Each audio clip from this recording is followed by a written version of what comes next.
Welcome back to On Tap Bets, presented by On Tap Sportsnet. He's Joey Ricotta. I'm Iowa Zach, and we have a great slate of college football games to run through today. We're going to do it a little different.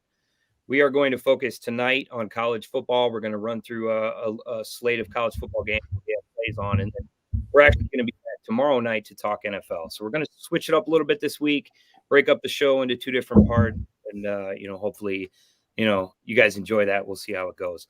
Before we jump in, are you looking for a better place to bet? Well, we've got you covered.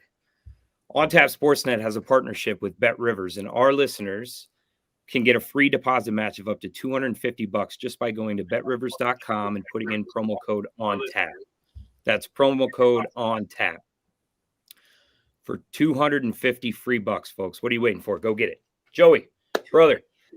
We had a week off last week. Unfortunately, had some, kind of some conflicts. And then I, went off and did a deer hunting trip here in Southern Iowa. It's kind of time of the year for that. But hey, we're back on the mic. It's good to be here, brother. How you doing? How you feeling tonight?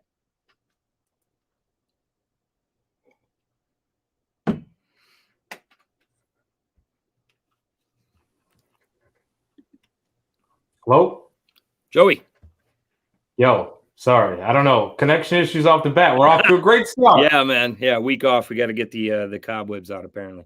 How's it going? Yeah, there's some glitches here. I'm doing good, man. I'm glad you had a good time on your trip. I hope that's what you just talked about. I cut out.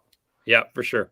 But yeah, no, a week off, maybe that did us some good. Maybe we're refreshed a little bit. We could reset and we're back to pull out some winners here for the people. So, yeah, man, I'm excited. And I can also tell, by the way, that you were kind of just like me in the sense that you have a hoodie on right now and I'm wearing a hoodie. I feel like I'm always like the last person in the world that wants to turn on their heat. And, it's a little nipply here in the Midwest. So we have that going for us here. Yeah, we certainly cooled down. Yeah, I'm with you, man. I don't turn the heat on until I'm absolutely frozen. So the wife doesn't appreciate that sometimes, but hey, got to do. Yeah, I was gonna say I don't turn the heat on until she gets home from work. So I was in the woods last weekend. I didn't watch any sports. I didn't make any bets. How'd you do last weekend? It's okay. Honestly, I think I had my best college football week of the season. 8-8 against the spread, which isn't great, but 5-1 with totals. So came out total at 59% there. And then with NFL, 6-3 against the spread, but 0-4 with the totals. The props, though, the ones I gave out with the article, the Bears-Packers prop article, and then the two that I tweeted went 5-2. So overall, 11-9 out of – I'm just counting stuff that I give out to people because – it's only right. Like, I don't want to talk about my week was pretty good overall, but 55% with NFL. So, I can't complain. It's not overly great, but it's a winning week. So we'll take it. Yeah. Anytime you're in the black is nothing to scoff at. That's good news. I want to ask you quick before we get into it. I know when we were gearing up for this just now, I think you're drinking out of a giant beer stein. I want you to show that to the folks and tell me what you're drinking there. You got my curiosity piqued. Yeah, so hopefully you can see it. I know you see the stein, but reading it, it's process over results is what it says. My girlfriend's sister actually made this for me for, I believe it was my birthday, maybe Christmas. I don't know. I think it was my birthday. But anyways, perfect for a gambler, though, right? Process over results. We might lose, but we had the right process, whatever. Yeah, for sure. But no, it's definitely Yingling in this. I had a black and tan earlier that I filled it up with. Sorry, maybe I drank a little too much. Already down that. So now I just have the regular Yingling in here, which, hey, man, I'll take a regular Yingling. It's all good. I'm feeling good right now. You are the Yingling guy. I love it. 100%. Maybe a little too much. I don't know. People don't like it as much as me, I think. Whatever. I enjoy it when I can get it. All right, man, let's start talking some bets. As I mentioned, we are just going to run through the college slate tonight, and then Joey and I will be back on your screens again tomorrow night to talk through the NFL slate. So I want to start, Joey, with Wisconsin at number 25, Purdue. Wisconsin laying 3 here. As the unranked opponent going against a ranked Purdue. Over-unders 40.5 on this one. Wisconsin's coming in 3-3 off a 20-14 win over Army. They were 14.5-point favorites in that, so they certainly didn't cover. So a little bit of a letdown there in terms of the spread. Purdue coming off a 24-7 win over our Hawkeyes as 11.5-point underdog.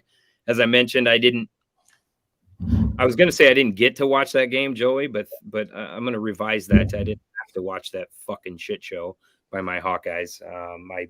I was checking the score here and there when I could get service in the woods, but it was pretty bad. But hey, good on Purdue. A nice win over Iowa there. I'm going to start with this one, Joey, in my take, because I love this matchup because it's one of those classic, battles of opposing strengths. You've got Wisconsin coming into this game running the ball. That's where they lean, right? 205 yards rushing a game. They're passing for 160 yards, just over 160 yards per game, but they're certainly leaning on the run there with Chaz Malusi. And you've got, Graham Mertz, serviceable quarterback, just a couple touchdowns on the year and more interceptions than he does. So this is certainly a team that wants to run the ball. On the other side, you've got Purdue, one of the most prolific, pass offenses in the Big Ten. Aiden O'Connell, over 1,100 yards in the season. And then David Bell, we know him, one of the best wide receivers in the country, tore up the Hawkeyes last week for over 240 yards. I'm ready for him to go to the NFL. That guy just seems to be Iowa's kryptonite. Purdue as a whole seems to be Iowa's kryptonite, but that's a whole nother point. I like Purdue in this one, Joey. I think, I think this is going to be a battle in the trenches to some degree. Wisconsin, and I say that because Wisconsin is not as good as their defense have been, has not produced the sacks we thought they would. And Purdue, on the other hand, has given up the third most sacks in the Big Ten. So I think whoever can step up that game is going to really change the course of this game. I think, I think Wisconsin's defense is stout, and I think Purdue could have some struggles with it, but Purdue's defense is just as good. They held Iowa to just 78 yards rushing, and that's a very good Iowa rushing game. And then on the other hand, they threw 378 yards against Iowa. That is without Riley Moss. I understand that caveat, but I think when you see a Purdue team that has success against an Iowa defense and now is going up against Wisconsin's defense that's not as good, I like what I see from Purdue here. I think they're getting a little disrespect here, being a ranked opponent and getting points. When you look at some of the trends, Joey, I looked up. Neither of these teams cover at a high rate. Wisconsin's 2-4 against the spread, Purdue's 3-3. I really, really liked the under on this as well. I think that's a heavy play, and the public and the sharps agree with me. 96% of the money right now is on the under. So I am going to take Purdue to cover at home. I like that play. But if you're hesitant on that, lean the under. Okay. Yeah, no, I have no issues with the under here. Because I think that this is going to be one of those smash mouth type of games. And I also feel like what people are feeling about this, or what a lot of sharps are, it feels like, I'm not sure what the sharp money is.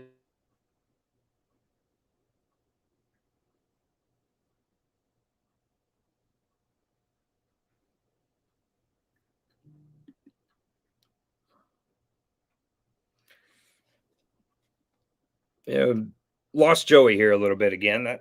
That's fine. Joey, I think, was leaning on the sharp money for the spread. And I'll tell you right now, Purdue's getting 54% of the bets, but Wisconsin's getting 58.5 or 58% of the money. So the sharps are leaning Wisconsin as well.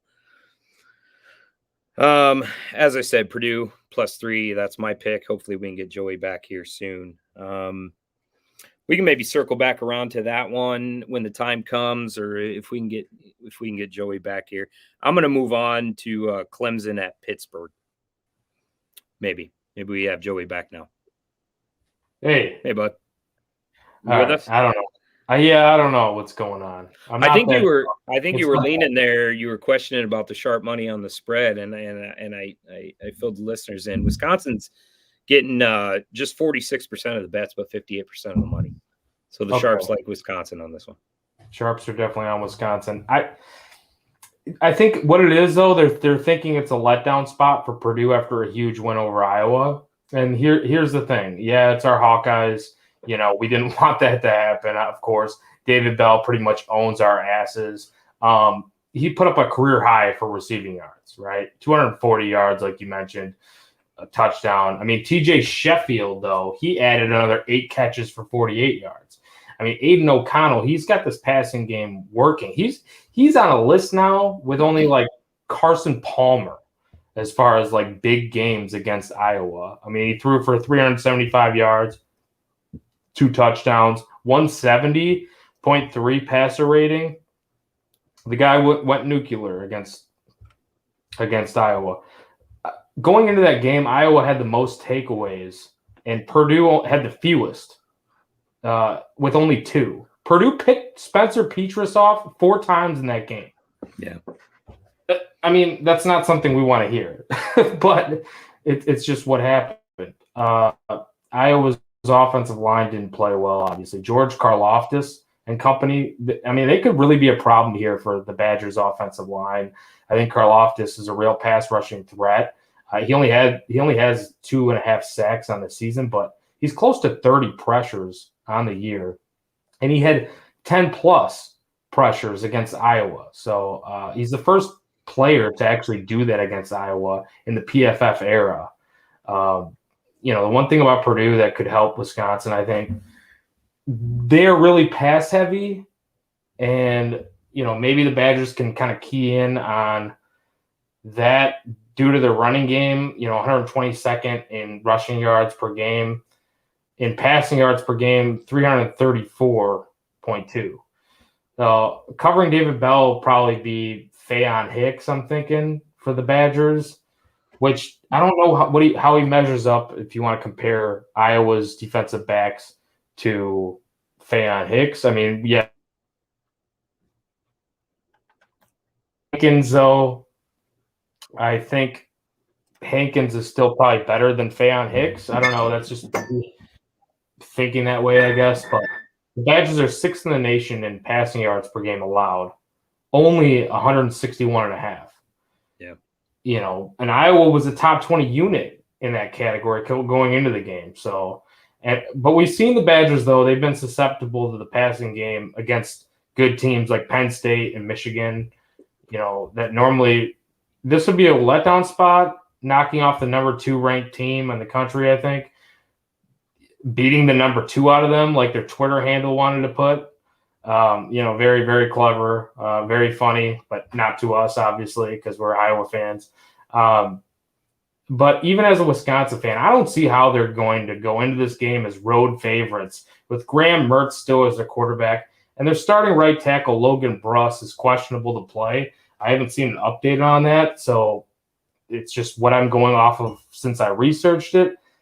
I believe he's still questionable to play. And with Karlaftis, David Bell, he had 12 catches for over 100 yards and a score when they faced Wisconsin at Camp Randall as a freshman in 2019. We saw David Bell already owned Iowa coming into the last week. So matchups that he's doing well against, that he's already had a history of doing well against that opponent, he usually does really well against them again. Purdue top 20 in EPA per play for both passing and rushing defense as well. So in this scenario, give me the better passing game at home. A lot of sharp money on Wisconsin, but I ain't scared. Give me the money. Give me the points. I think you can find +3.5. I don't know if that's what it is now, but Yeah, no, I'm with you. And Scott Crawford's asking us which Purdue quarterback is going to play the most. I think they stick with Aiden O'Connell. I think it's O'Connell. Yeah. Yeah, I think, Iowa, the matchup there is very comparable to what they're going to see this week. And obviously O'Connell had success against the Hawkeyes. So I think they ride with O'Connell. Let's see where it goes. If he's passing that well, you have no reason to go against that. I mean, Wisconsin's a top 5 EPA per play. And I use this metric. I hate it when it goes against Iowa with Spencer Petras. But guess what? He turned into a freaking pumpkin last week. So, it means something, this expected points against. And top 5 in EPA per play for both passing and rushing defense for Wisconsin, you got to go with the best player and the hot hand. You go with O'Connell. Yeah, I agree. All right, let's move on. Clemson at Pitt. Pitt laying 3.5 on this. I missed the over/under, Joey. So we'll have to grab that. I missed that in my notes. I believe it's 48. 48. That sounds about right. What's your play on this one? All right, so Pitt's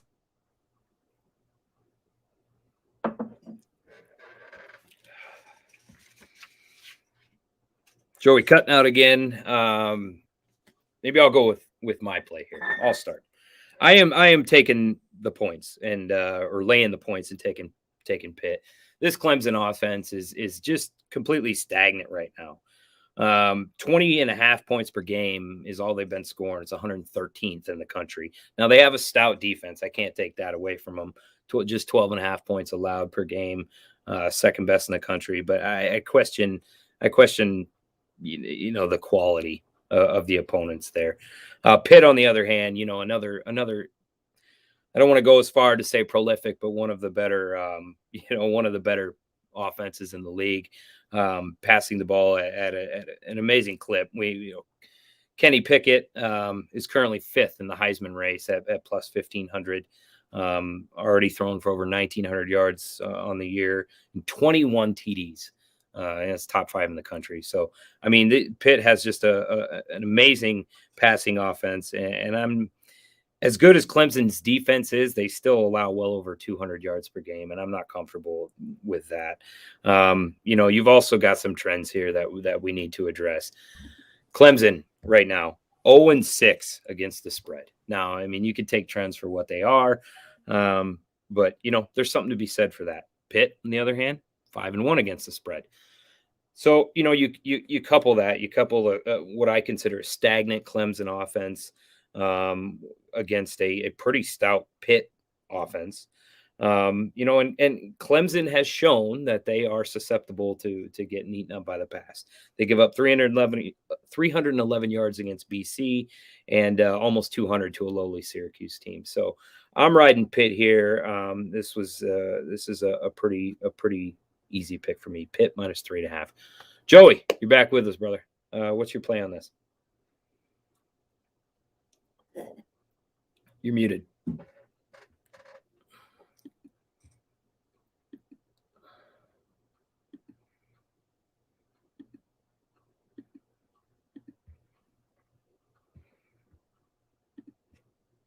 still muted, if you can hear me. Oh, geez. So now I'm messing up. So it's not just the connection, it's also me. That's great. For a second there, I thought it was, they were getting mad at me. The connection was for not turning my heat on. Apparently, it's just me being a dum-dum. Pittsburgh's D-line, 6th in sack rate. Clemson's offensive line, 79th in sack rate. Now, you've got a lot of, low bottom feeder type teams above them as far as offensive line sack rate goes. And over-under on FanDuel is 47.5 right now for Pitt. Okay, so it came down a little bit of money on it on the under. It looks like sharp money. But yeah, so Pittsburgh offensive line and D-line has outperformed Clemson to this point in the season. And Pitt's D-line is a considerable advantage, I think, based on those are Football Outsiders stats, the sack rate stats that I was giving out. Honestly, how is Clemson going to move the ball and keep up with Pitt here? I don't see it. I think their offenses look pretty bad under DJ, and it's going to sound like I'm making fun of his name right now, but I really don't know how to pronounce it. DJ Ukulele.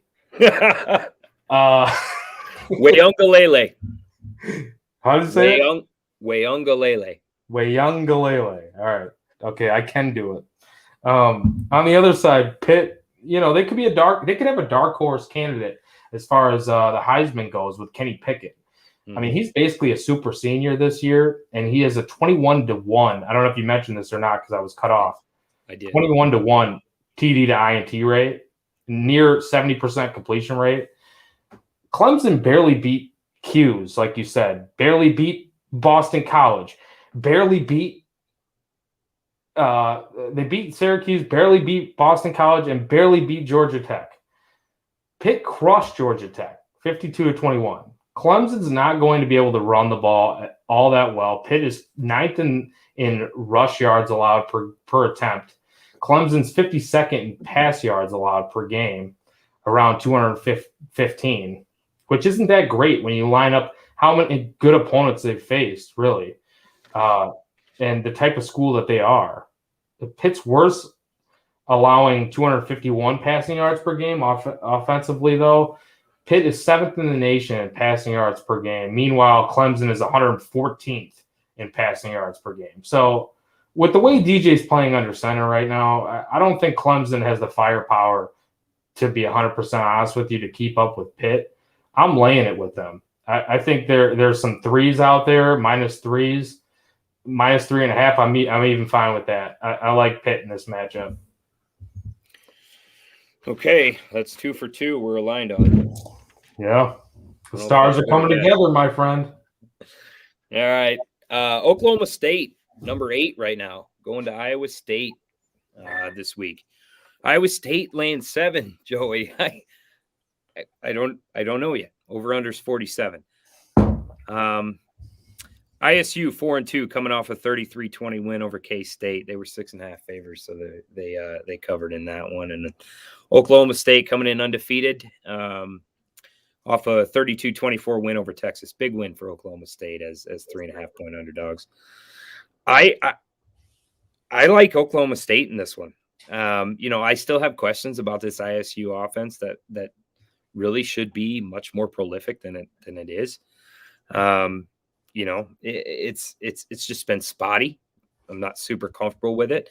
I can't take away from ISU's defense, though. It's been stout.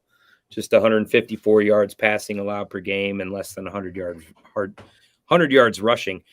Breece Hall has been not what he was last year, not necessarily, that Heisman candidate running back he was, but you can't take away from what he's done, 5.6 yards per carry and 10 TDs already on the season. So, some highlights there, and that ISU defense is good. I can't take it away. Oklahoma State, putting up over 200 yards passing.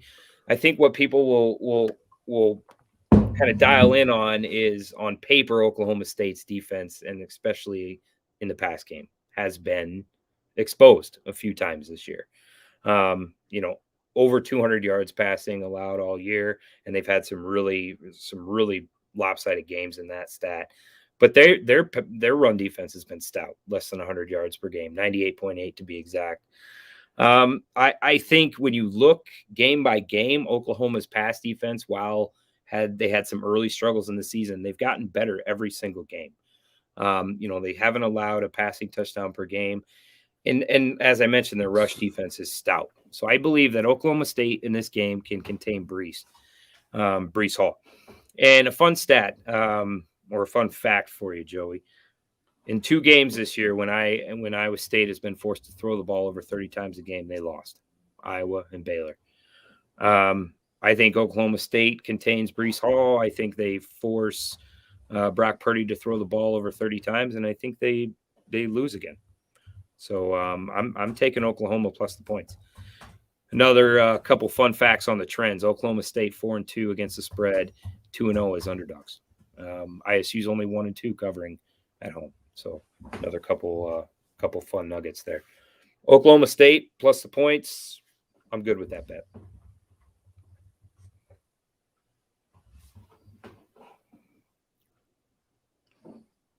What do you got, Joey?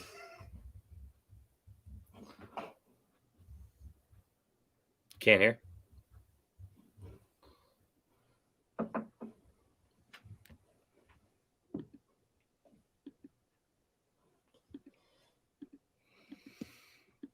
Okay. Joey's lost sound. No, so hopefully everyone else can hear me still. There's a comment there. If anybody can post if they can still hear me, that'd be good. Scott Crawford said he can still hear me, so we're good. I'm going to keep going.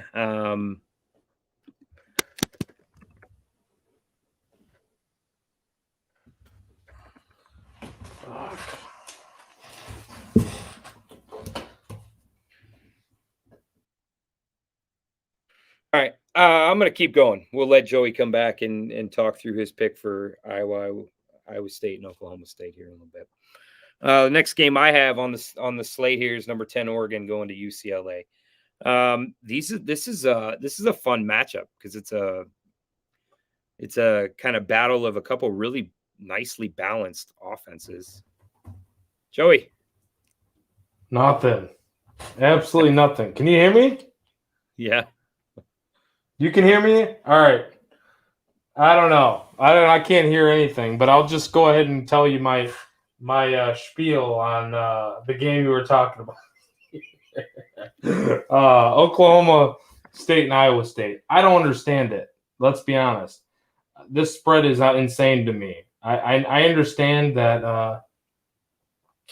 I understand that, Oklahoma State is undefeated and Iowa State had a lot of expectations from a lot of people coming into the season. So that's why I feel like they've underperformed to this point, obviously.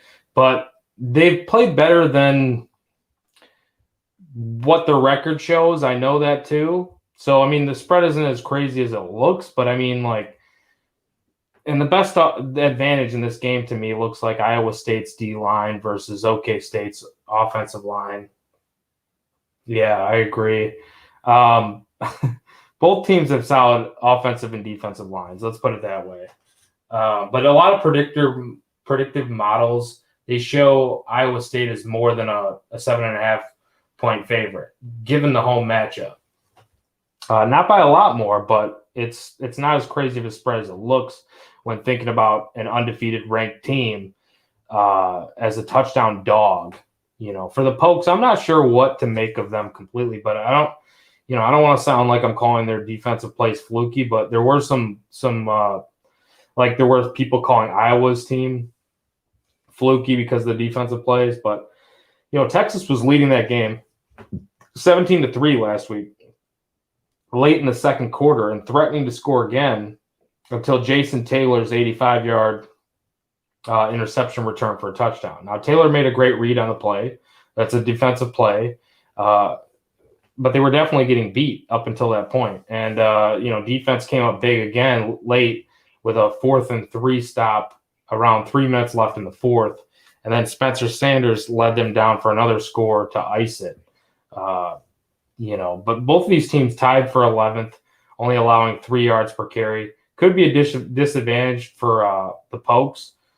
They have the 8th highest rush play percentage. However, Iowa State actually runs the ball quite a bit as well under Breece Hall, and we know he's a damn good running back, but they haven't really gotten him going like they did last year. Sharp money on Iowa State, it looks like. And I think that comes from people, but like I said, the expectations and stuff from Iowa State, better than their 2-loss record indicates. I like what I've seen from Spencer Sanders, though, for the most part. He's gotten it done, played better recently, too. But it really comes down to their rushing attack. They will pound the rock with Jaylen Warren, I think, as OK State averages close to 200 rushing yards per game. I really don't know who's going to win the game, but I think it's going to be tight, hard fought. Iowa State hasn't beaten this team by more than 6 points since 2005. And they've only beaten them in 3 of their last 14 meetings. So give me the Pokes, catching 7 points. It's just crazy. Yeah, I'm on the Pokes this side. Yeah, same here. And Scott Crawford says loving the Iowa State hate. I don't want. It's not Iowa State hate, man. There's Iowa bias State here. It's not a biased pick here. I just, like I said, I do believe that.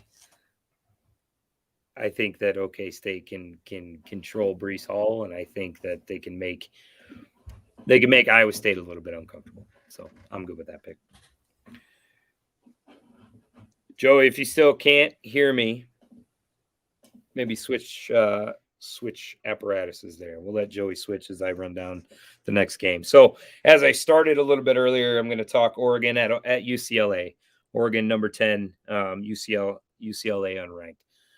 UCLA, another matchup here, guys, where we have an unranked opponent laying points against a ranked opponent and even a top 10 ranked opponent. So UCLA laying 1.5 over under 60.5 on this one. UCLA at 5-2, coming off a nice win over Washington as 1.5 point favorites. So, they covered and won outright on that one. Oregon coming off a 24-17 win over Cal. However, they were 13.5 point favorites in that one, so didn't cover. As I started to talk before, I do really like this matchup because it's a matchup of a couple really nicely balanced offenses, right? You look at these offenses and what they're producing. For UCLA, 205 yards passing, 227 yards rushing per game. Oregon, 217 yards passing and 208 yards rushing per game. So both of these teams have really won and been successful, on the ground and through the air in a nice balanced attack, which is something that I like to see. Both of these teams can be passed on. If you look at what they're giving up, UCLA 290 yards allowed through the air per game, 270 for Oregon. So there's some holes there. Really what this came down to was rush, the ability to stop the run. And that's really where the gap is on this one. UCLA has been very effective stopping the run, less than 95 yards per game allowed. On the other hand, Oregon has allowed almost 140 yards per game. So that to me was the gap I found. I also looked at some history here. The road team has won this matchup 3 games in a row. So I don't know if that means anything, but it kind of helped justify my pick here of UCLA -1.5. There's some trends in sharp money here as well for those of you that like that. UCLA 5-2 against the spread this year. Oregon just 1-5, and the sharps are heavy on UCLA. They're getting just 53% of the bets, but 79% of the money. So all the stars align for me on this one. I like UCLA laying the points. So you're going to have to tell me.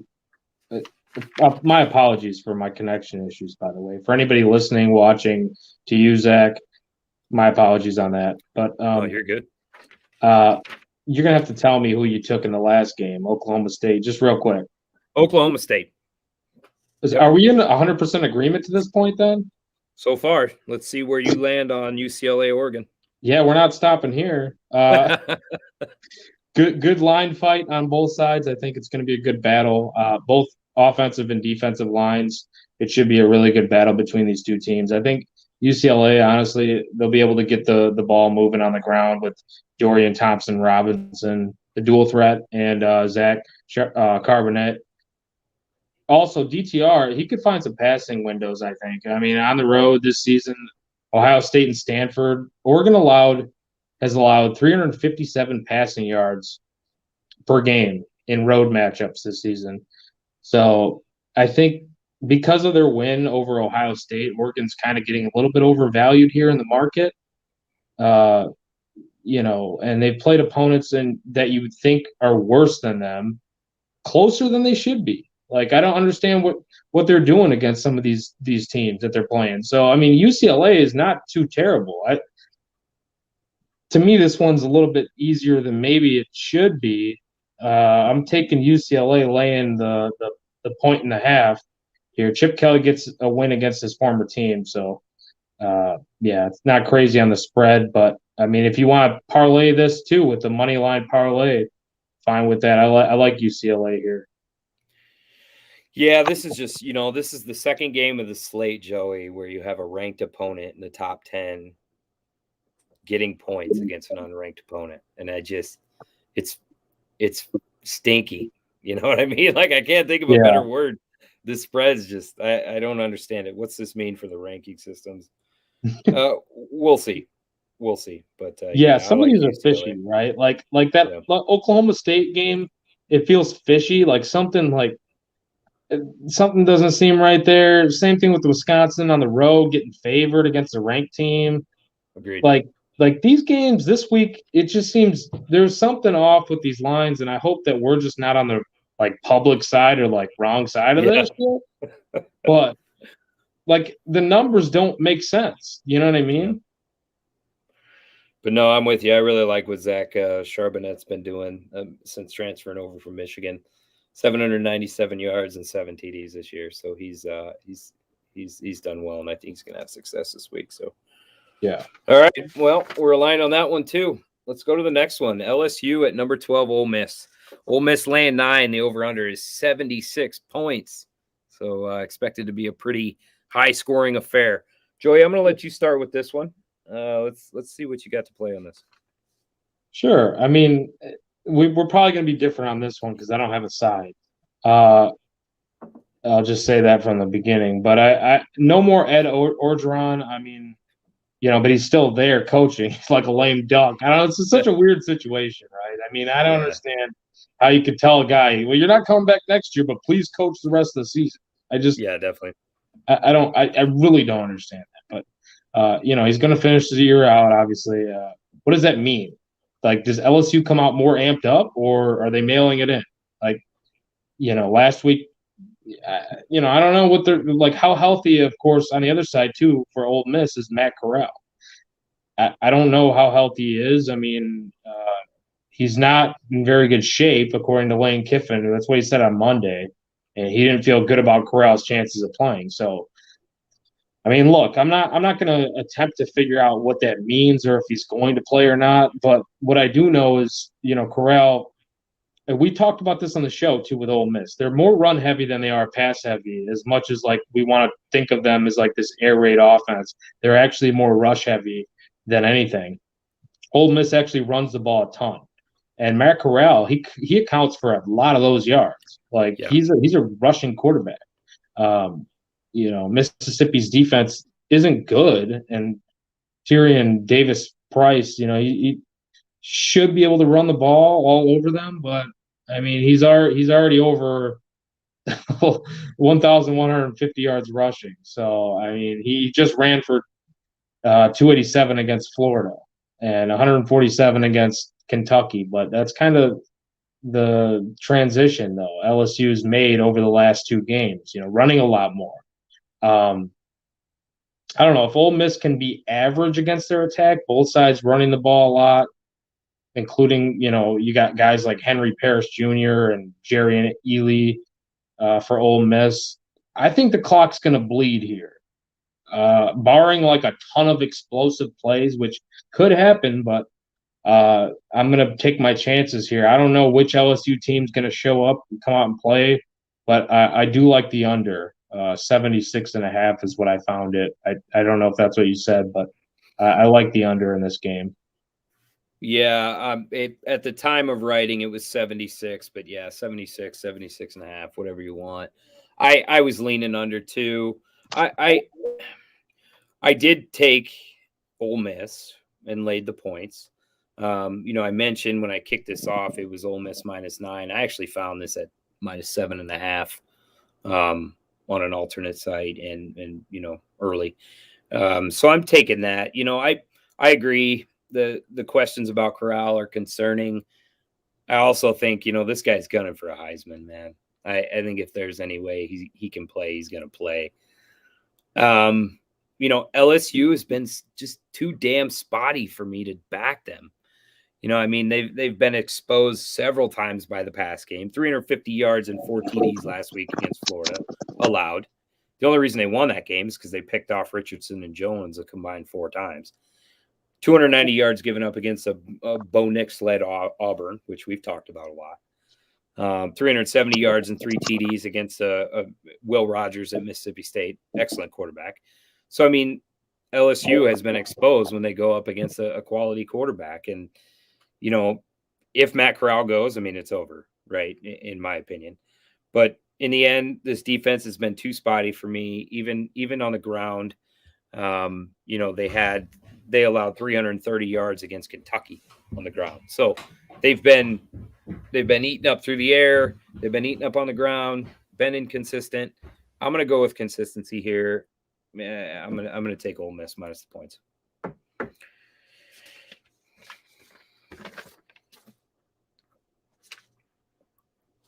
So finally, we get Joey back in here. Finally, we have a little bit of variance there between Joey and I. I took Ole Miss. He's got the under. I do like the under, though. That is a huge number to be playing with the questions on both sides of this ball. Yeah, and it's so tough playing college football unders this year. Fucking brutal. Like I honestly I want to pinch myself and kick myself before I even do it, but it just I don't know. It just feels like that type of game. You know what I mean? Mm-hmm. Yeah. All right, let's wrap up the final game of the slate here that we have USC at Notre Dame. Notre Dame ranked 13th and laying 7 in this one. Over under a nice low 40.5, Joey. What's your play on this one? I wish you would have started this off because I honestly have no idea where I want to go with this game. I'll start it off.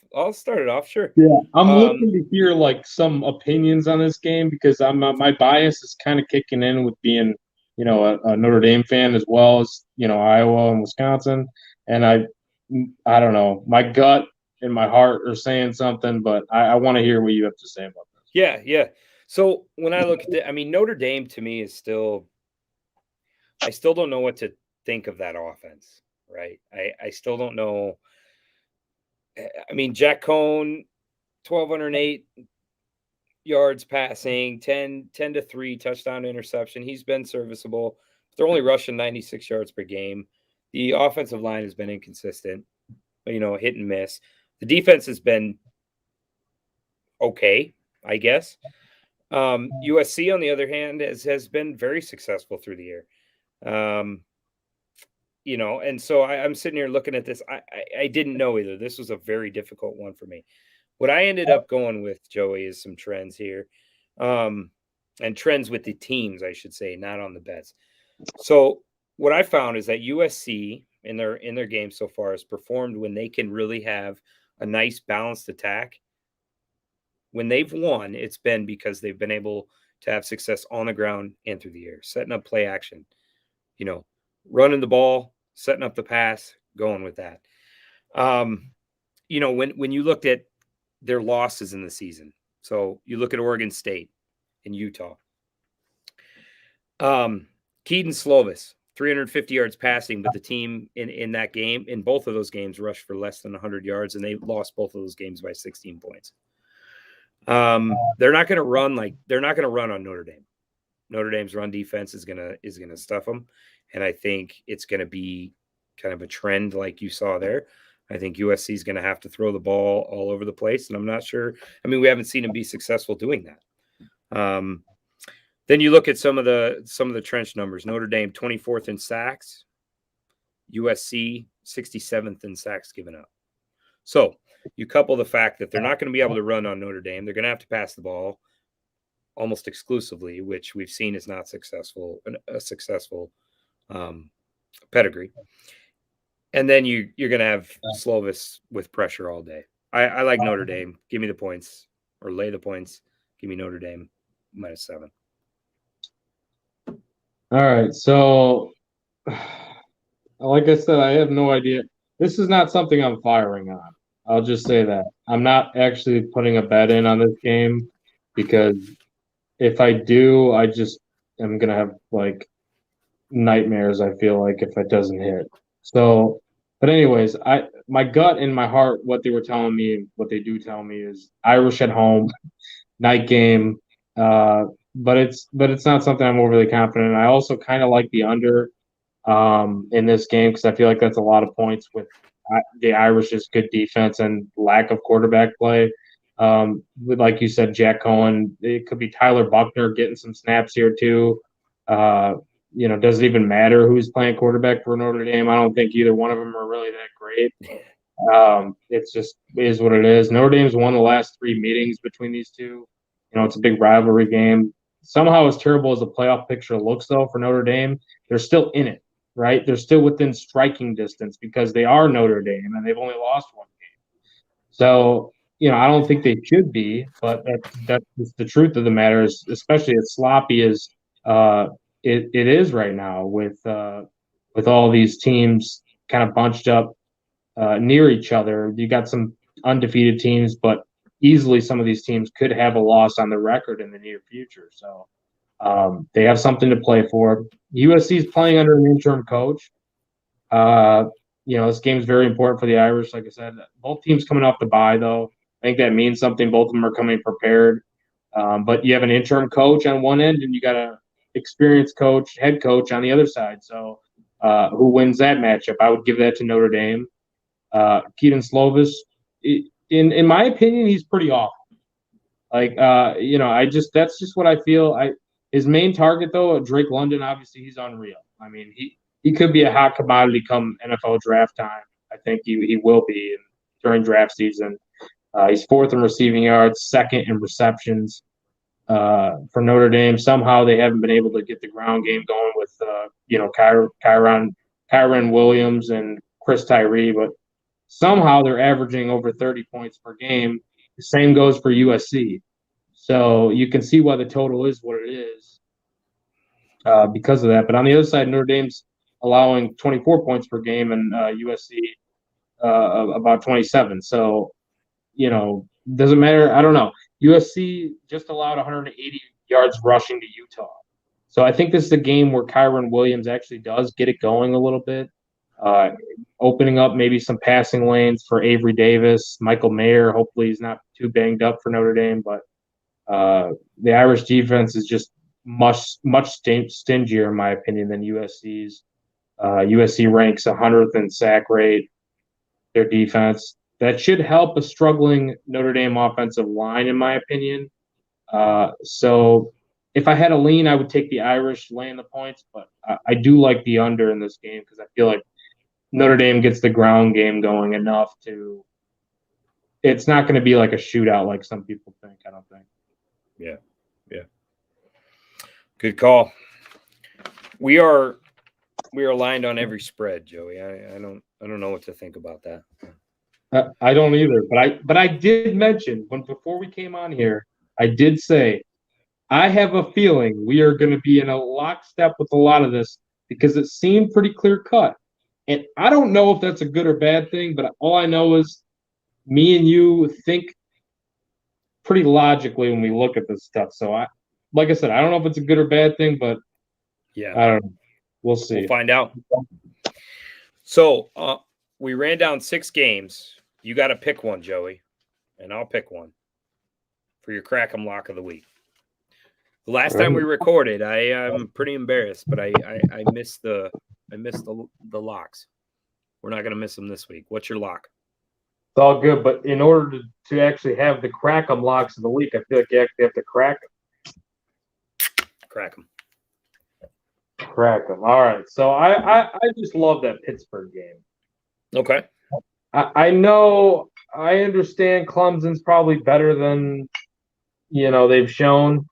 But I think this Pittsburgh game's for real. If you don't have a legit quarterback going up against them, which I know you're going to correct me on the name again.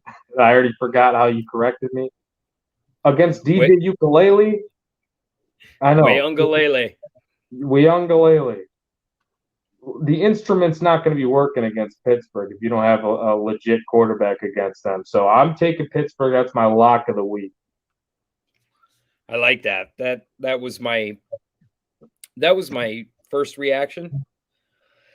I like Purdue. I like Purdue to cover against Wisconsin. I feel like Purdue is getting completely disrespected in this. Yep. This could be a bias. This could be an inherent bias, coming off of, a beat down of my Hawkeyes. But, I like Purdue in that one. I think that combination is a bad one for Wisconsin. So Purdue to cover at home. That's my lock of the week. I'm with you, man. I mean, listen, I'm betting against one of my teams in that game. And yeah, like you said, maybe it's a bad taste in our mouths, but that Purdue team is pretty underrated, I feel like. And why not take the better offense in that situation when both defenses are good? I like that pick a lot. That's where I'm at completely. Yeah, you summarized it well. All right. Oh, you got some honorable mentions. I know I do too. I just want to shout these other bets out of mine. Let me pull these up.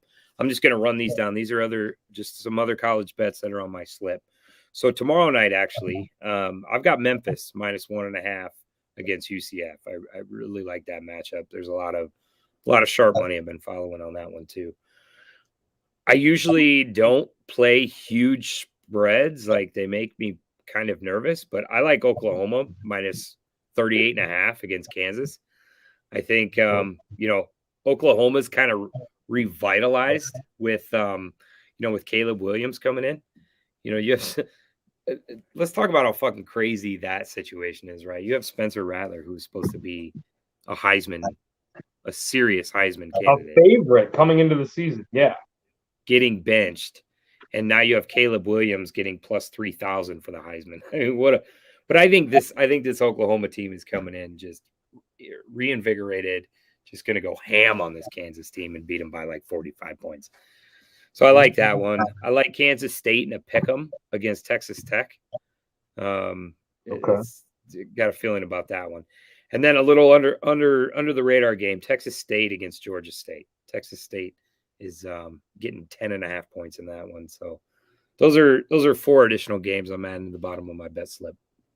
You got any other ones you want to throw out? Yeah, but I will say I'm going to tail you on 3 of those. Okay.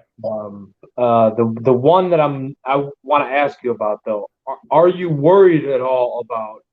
Now, I love this Oklahoma team. I think this Oklahoma team is really good. Are you worried at all about a potential them getting out in front and then saying, all right, Caleb Williams, go ahead and sit down, and Spencer Rattler coming in later? No, I'm not, because I think they want this kid to ball out and see truly, what does he have? I mean, what he has, right? But in terms of pure skill, but I think they want to see him just go crazy, go ham. No, I'm not worried about that. Okay. Well, I guess I'm tailing you on all 4 then. Let's go. So for my honorable mentions, I've got Fresno State laying 3, it looks like right now.